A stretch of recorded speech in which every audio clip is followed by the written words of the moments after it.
every time you watch him pitch and every time he has another performance, where do you lean more? Towards him getting playoff starts or not? Not.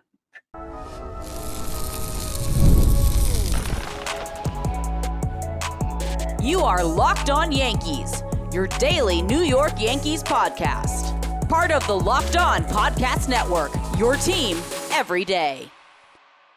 Welcome to Locked On Yankees, which is part of the Locked On Podcast Network, your team every day. Thank you for making us your first listen every day. I'm one of your hosts, Stacey Gotsoulias. Today's episode is brought to you by Game Time. Download the Game Time app, create an account, and use code Locked On MLB for $20 off your first purchase. With me, as always, is my co-host, Brian McKeon. Brian. Every day, it's just back and forth. Loss, they lose, the Orioles win. I know, it's ridiculous. Before we get started, don't forget, subscribe to the podcast on whichever podcasting platform you prefer. Subscribe to our channel on YouTube, like our videos, hit the bell so you know when our videos go up. On today's show, we'll preview the rubber game between the Yankees and the Royals. Hudson Valley's in the playoffs. We'll tell you how they did. And we had a new look lineup. We're going to talk about that too. But first, the new look lineup didn't do anything. No, this game, I got to be honest with you, I'm the first one to kill the Yankees all year, but this feels more like a Seth Lugo unbelievable performance than it does the lineup struggling.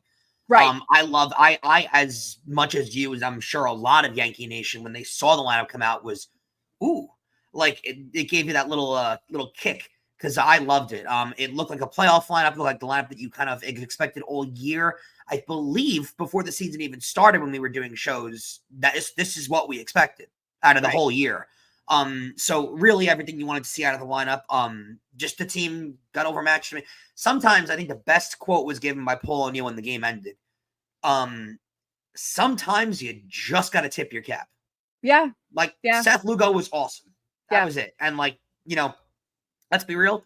The Yankees have benefited off a lot of those games in the last 3 or 4 years from Garrett Cole. Mm-hmm. They don't score, and Garrett Cole was just awesome. And tonight, Seth Lugo was just awesome. That's it. Stroman was okay. I guess that's the word I would use, right? He wasn't great. He really couldn't really control a lot of the zone a lot of the night. He was all over the place as usual. He was throwing a lot of pitches as usual. The end of the day, 5 1/3, 7 hits, 3 earned, 2 walks, 4 Ks. A very Marcus Stroman-esque kind of performance. I did want to ask you that briefly before we get into the rest of the team. Every time you watch him pitch and every time he has another performance, where do you lean more? Towards him getting playoff starts or not?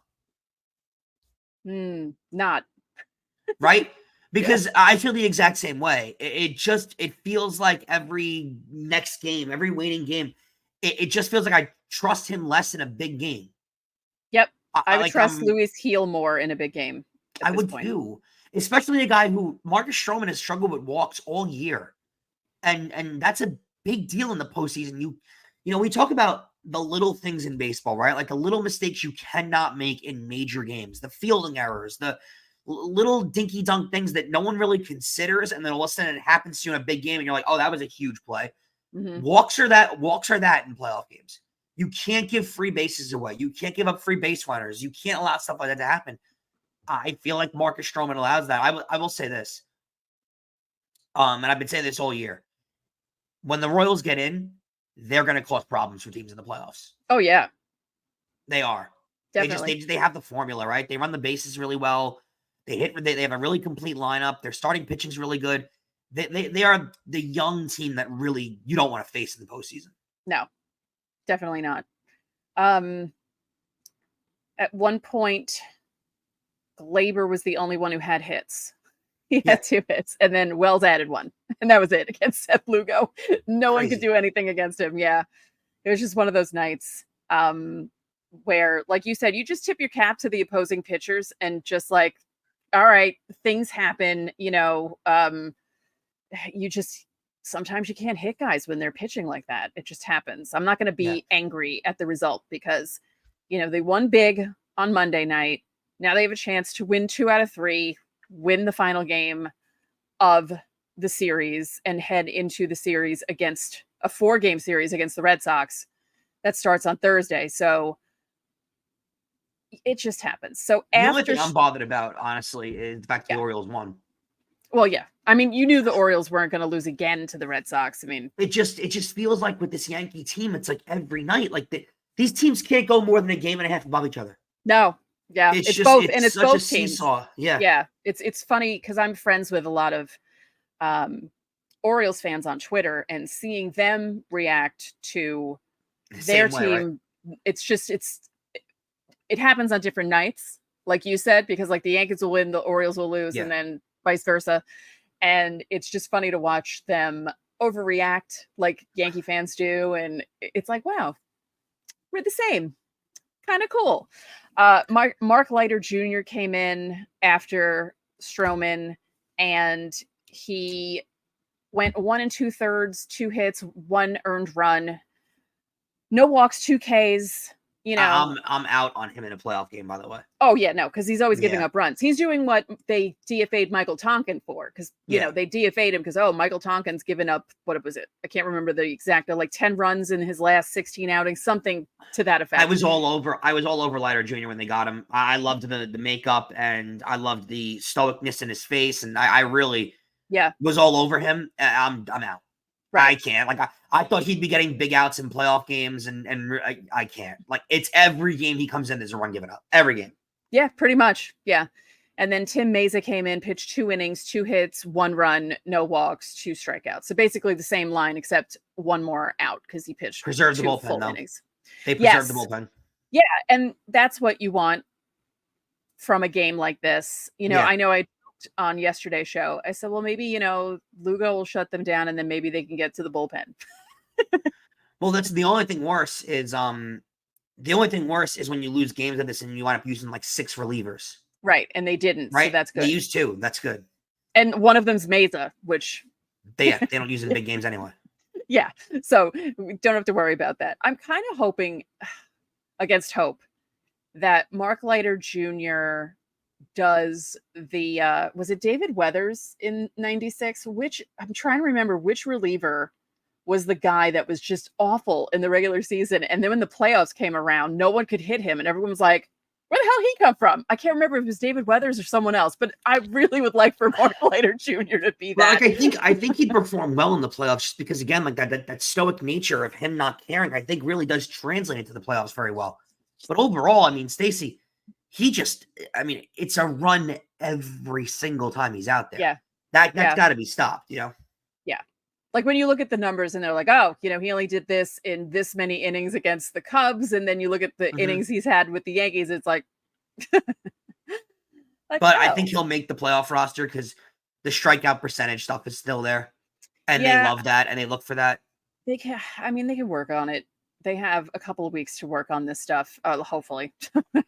I do think with the way Stroman's been and the way Nestor's been and stuff, I do think the playoff rotation is Cole, Rodon, Heel.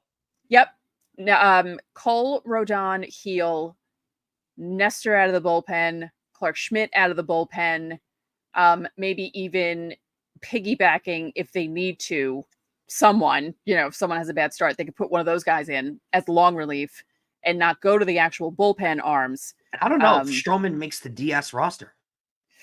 Yeah, because he's not the type of guy. He's not a bullpen guy. So where are you putting him? Right. Yeah.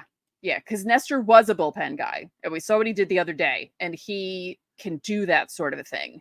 Clark Schmidt, same thing. I mean, Schmidt could do the same thing. I'll tell you what.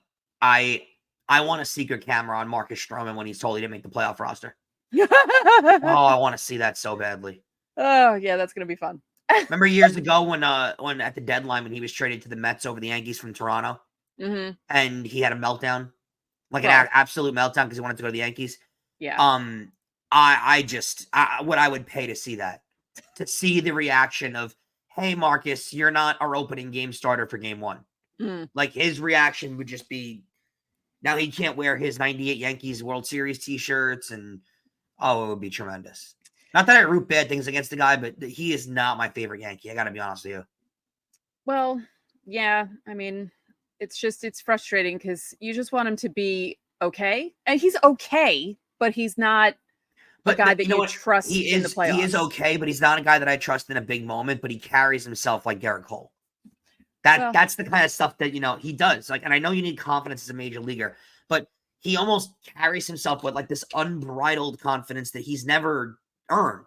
He's never he's had a couple of really good years, but nothing ever at an elite level, but he carries himself that way. It's just he's been a weird pitcher this year. Yeah. Right? Like he's had a couple good starts, but mostly not that effective, really. Yeah, we'll see. We have a couple of weeks to go before we see what the playoff roster is. That's the thing too. Let's see if someone opens themselves up and becomes something, Yeah. All right, don't forget, subscribe to the channel, hit the like button on our videos, hit the notifications so you know when our videos go up. Also, reply to the pinned comment on our videos Monday through Thursday if you would like your questions answered for Fan Mail Friday. It's something we do every single week. We involve the viewers and listeners in our show. It's a lot of fun because we have you guys ask us anything, and we answer basically everything that you ask. Now, if you want top priority for Fan Mail Friday, you can join the Locked On Yankees Insiders Club. The link is in the description. You'll get a text from us. You can text us the questions for Fan Mail Friday, comments. I texted out the lineup to see everyone's reaction. And, that's a good segue. Coming up next, we're going to talk about Tuesday night's lineup. Is it the playoff lineup? Better be.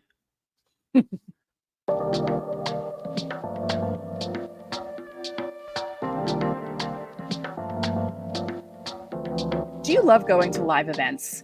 If you do, you know that there's something about the energy of being around a bunch of people in a place where you're either watching a concert or watching a baseball game or a basketball game. There's just the energy to it is so much fun. And I have so many fun memories at Yankee Stadium, and I would like to make more this year. And with Game Time, it's never been easier to get the best tickets. They've got a new feature. It's called Game Time Picks, and it does all the hard work for you. So instead of searching through thousands of tickets, Game Time Picks filters out the fluff and shows you only the best available deals on great seats. I was browsing through the app looking for a Yankee game, and there's a super deal, which is fantastic. I saw incredible prices for seats that I didn't think I could afford. Plus, Game Time breaks it down into different tiers. So whether you want a premium experience or you just want bang for your buck, it's all there. Take the guesswork out of buying tickets with Game Time. Download the Game Time app, create an account, and use code LOCKEDONMLB for $20 off your first purchase. Terms apply. Again, create an account and use code LOCKEDONMLB. That's LOCKEDONMLB for $20 off. Download Game Time today. What time is it? Game Time.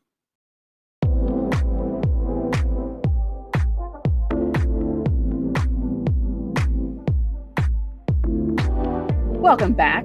Thank you for making Locked On Yankees your first listen. For your second listen, enjoy the Locked On MLB podcast. Host Paul Sullivan, aka Sully, is here daily to provide national expertise with his trademark humor to help you get ready for the MLB playoffs. Prepare for the Fall Classic with Sully, who has it all covered every single day on Locked On MLB. Available on YouTube or wherever you get your podcasts. Part of the Locked On Podcast Network, your team every day. And don't forget, you can catch every pitch of the Yankees hometown broadcast with SiriusXM. Just download the SXM app and search the word Yankees. So like I said, I sent the lineup out to the insiders because when the lineup came out on Twitter, people were freaking out. And the beat writers were laughing. So like, wow, I've never seen this positive of a response to a lineup perhaps ever.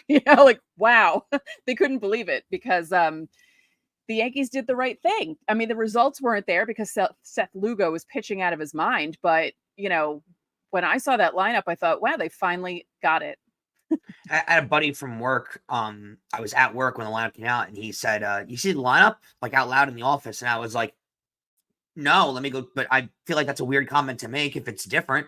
Right. So it's not different. So I went and looked at it, and I was like, okay, This is the kind of lineup that I want to see on game one of the playoffs. Mm-hmm. Exactly what I want to see. And, it's weird how Rizzo hasn't been amazing since he's been back, but I think he's found himself in the everyday starting role just because no one else was able to take that role. And Ben Rice had every opportunity, didn't take it. But, I mean, Glaber has to lead off. Soto and Judge are going to stay in their exact same spots. But you look at the rest of that lineup, right? I mean, it feels a lot more whole than it did middle of the year. Middle of the year, I felt like there were a lot of automatic outs in the middle of the lineup. I mean, Jazz really ties it all together. He really loves how he's hit. Giancarlo and his playoff track record. Austin Wells has been, should he win Rookie of the Year? probably. He's going to finish 1 or 2 though. Yeah. Dominguez, I mean, I don't know how it's come to this. If he's going to play every day in the playoffs, but thankfully it has. The lineup is very whole, very complete.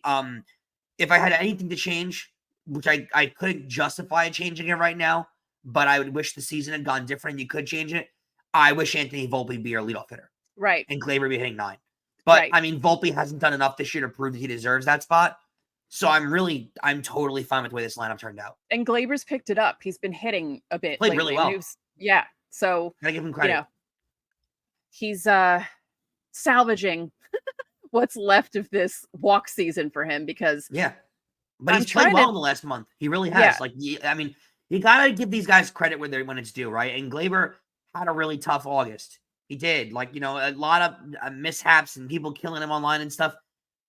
You got to be honest with yourself sometimes. Gleyber was really good yesterday and has been really good this entire past 2 weeks. He does it in spurts. Let's hope he goes into a slump now in the next week or so and he picks it back up again in the playoffs. What I was going to say was I'm trying to remember a walk year this bad because usually guys will pick it up, step it up a bit in their walk year, and I'm trying to remember someone else who had a walk year this bad. But like I said, keep in mind, walk years aren't always made as public, right? True. Technically, Joey Gallo was a walk year. That was the last year of his deal. It was a pretty bad year. Oof. Yeah, that was. Or I mean, what's worse, Gleyber playing like this in his walk year, or Jacoby Ellsbury never getting to his walk year?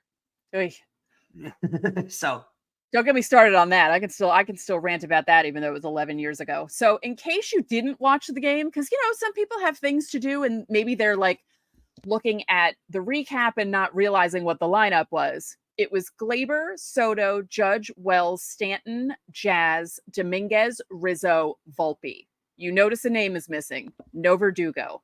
And we mentioned the quote from Verdugo on Monday's show where he said, the most important thing, basically, what he said was the most important thing is winning.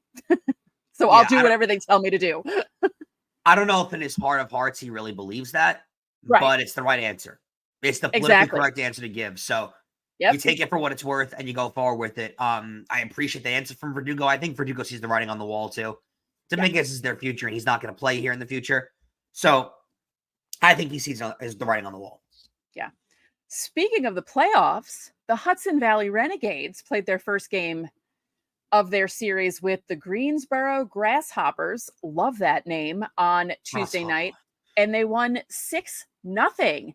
Now, the thing about this is their 20th shutout of 2024. They led the league with 19 shutouts in the regular season, and they had another one in their first game of the playoffs. It's pretty impressive. Yeah, no, for sure. I like when minor league playoffs are starting a little earlier than the major league playoffs. You can kind of keep track of what the teams are actually doing. Yeah. It's always fun to kind of see that, instead of it all going on at the exact same time. And it was like, oh, yay, the Renegades at least are scoring because the Yankees aren't. They won 6-0. Dylan Jaso hit a 3-run home run. George Lombard Jr. and Rock Riggio both doubled, and I believe they were both RBI doubles. I was keeping track on Twitter and looking at the highlights and stuff. Trent Sellers struck out a career-high 9 batters in 4 shutout, 1-hit innings.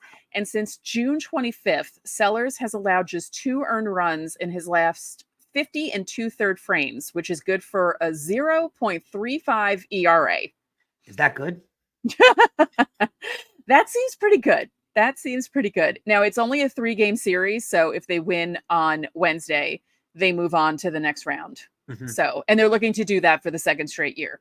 So, good for them. Impressive. Yeah. And it's good to see George Lombard Jr. up with Hudson Valley because he was down with Tampa and he's young. I think he's still 19. He's still really, really young and he's still developing, but he's really starting to hit with them. And, he could he's going to be the next guy. Once Spencer Jones gets traded or makes a major league debut, he's going to be the next guy that we all obsess over. I can guarantee that. Oh, see, I wish I made the graphic to put up on the screen, but there was a very funny my friend made a very funny comment because there was a picture of Spencer Jones and a dog. They put it up on Twitter earlier today, and they said about the dog, a good K9, and for Spencer Jones, a bad K per 9. In case you guys Very don't know, true. Spencer Jones's strikeout rate is like 38 right now. Yeah, he needs to work on it. And we said on Miners Monday, he had a stretch Thursday and Friday, or Wednesday and Thursday, whatever it was. He went 0 for 9 with 9 strikeouts in 2 games. He needs to work on that this offseason. Yeah, he's really too much all or nothing right now. So that's why. He's been that program Judge was in. Yeah. So when people are like, why won't they call? That's why. Yeah. If he's striking out that much against AA pitchers, what do you think he's going to do in the majors? And why would you think he would skip over AAA? So, yeah. Yeah. So good for Hudson Valley. Go win on Wednesday. Sweep the Grasshoppers. No offense to the Grasshoppers, but sweep them out and Cool make name, it to the but- next round. Yeah. Yeah. Coming up next, we're going to preview the finale, or the rubber game between the Yankees and the Royals.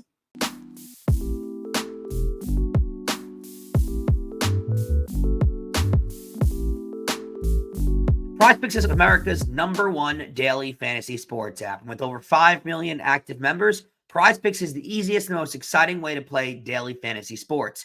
Unlike other apps on PrizePicks, it's just you against the numbers. All you do is pick more or less on 2 to 6 player stat projections and watch the winnings roll in. You can now win up to 100 times your money on PrizePicks with as little as 4 correct picks. Want to play PrizePicks alongside Drewski, Joe Budden, and MMA champ Sugar Sean O'Malley? You can now find community plays under the promos tab of the app to view entries from some of the biggest names in the PrizePicks community each week. Guys, football's here. You can bet PrizePicks in over receptions, over attempts, over field goals made.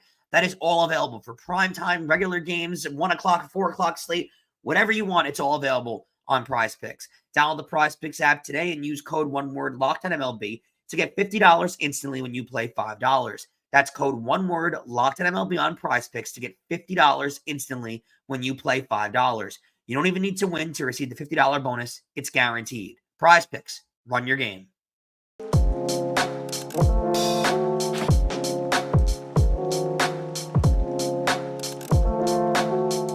Welcome back to Locked On Yankees. Remember that you can catch every pitch of the Yankees hometown broadcast with SiriusXM.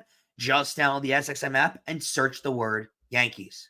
Stacey, welcome back. Game 3 of this series, Yankees Royals, the rubber match again, because when the Yankees not play a series without a rubber match lately, we can't understate the seriousness of this, right? Of winning a series, of getting the game won.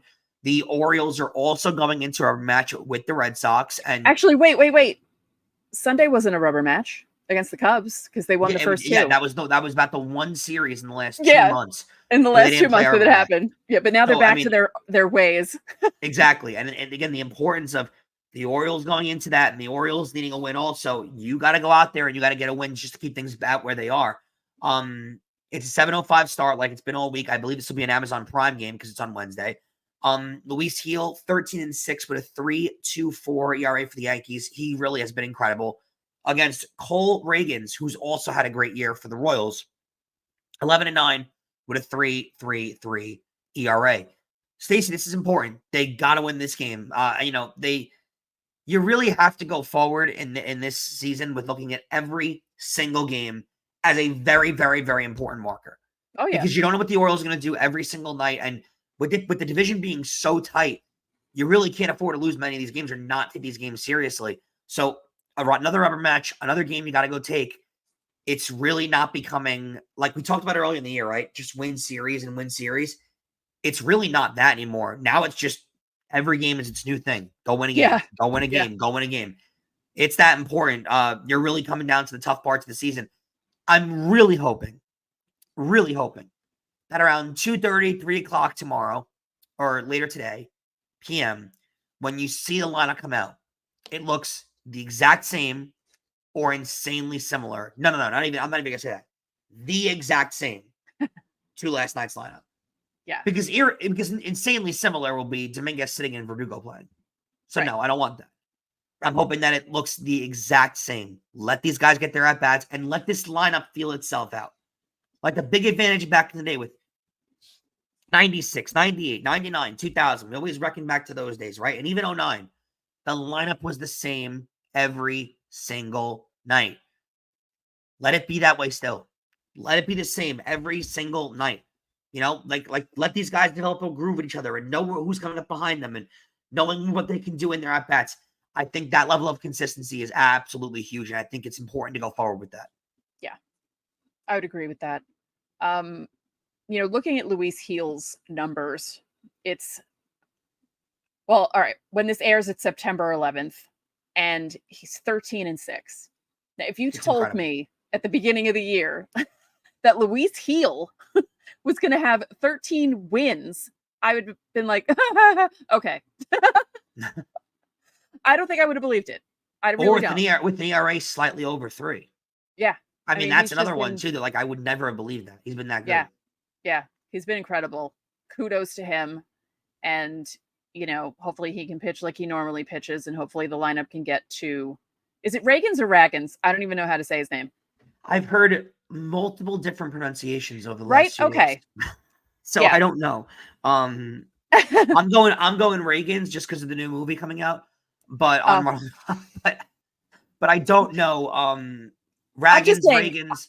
I'm just saying, as someone whose last name strikes fear in people when they look at it, I can see that.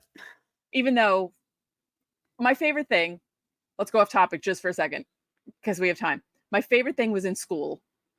They would say Stacey got, and they'd stop, and I'd say Sulius, and then they'd say, oh, like it's spelled. Yeah, what a concept. Yep, you can pronounce it that way, believe it or not. Yeah. Yeah. I mean, when Gil came up, you were hearing Gil a lot. Or yes. Gil. Gil. So that was wrong too. Yeah. I'm sure Reagans is actually Ragans, and I'm sure Ragans is actually Reagans. Who knows? All we know is 3.33 ERA, which, believe it or not, is the ERA pitcher the Yankees do hit. Like lower threes, they do hit. Usually, it's just the 4s. It's so. This team is so weird. They play better on the road, right? They play better against teams who are over 500. They play worse against teams that are under 500. They play worse against pitchers who have ERAs in the 4, 5s, and 6s sometimes. Yep. And then they do well against pitchers with ERAs in the 2s and 3s. And you're like, what? And in all of Major League Baseball, teams struggle with bullpens. The Yankees hit bullpens. Right. It's so confusing. They're so odd this year. I joked about it with JD of Locked On Cardinals because I said, I know I sound ridiculous as a Yankee fan complaining when my team is almost at 80 wins, but they're just so maddening this season. And that's the weird thing too with being consistently 20 games over 500. I've never seen a team that annoys me more that's been 20 games over 500. Yeah. It's just, it's a chore watching this team. Like, honestly, as good as they are, they just sometimes are so frustrating, and you just don't understand. And from night to night, you don't know which team's going to show up either. Tear your hair out. Yeah. Like it is one of those teams. Yeah. It's crazy. The playoffs will not be easy this year. No. Playoff games will not be. They never are. But playoff games this year will not be simple to watch. It's going to be extra heart palpitations this year. Yeah. I do want to mention before we close up, 23 years since 9/11, the most tragic event in our city's history, for sure. And, I'm sure you guys, all of our listeners, have stories, and it's one of those moments in your life when you are instantly here of the moment and are taken back to where you are at that moment. So, everybody who lost somebody, everybody who fought for the country, and everybody who was a hero that day, we continue to thank you, and you will not be forgotten 23 years later. Yeah. If you want to watch something about the Yankees tied with 9/11, can't believe I'm doing this, but I'm doing it because it's a really good documentary, and I may have been in it, but even if I wasn't in it, it would have been a good documentary anyway. It's called 9 Innings from Ground Zero. You can find it on YouTube. Someone put it up there for free. I think you can find it on Amazon Prime too, if I'm not mistaken, but 9 Innings from Ground Zero came out 20 years ago. It's an HBO documentary. It's about how it's Yankees and the Mets in the beginning of the documentary talking about coming back from 9/11 and getting into baseball and stuff. And then it follows the Yankees through the playoff run. And it was really, I'm honored to be a part of that documentary, because that was just such a weird, that was such a strange time. You were young, so I was 4 years old. So yeah. I worked in the city, the first day that we were allowed back in Manhattan, any noise, any siren, anything freaked us out so badly. We were allowed to go back to work on that Thursday because 9/11 was on a Tuesday.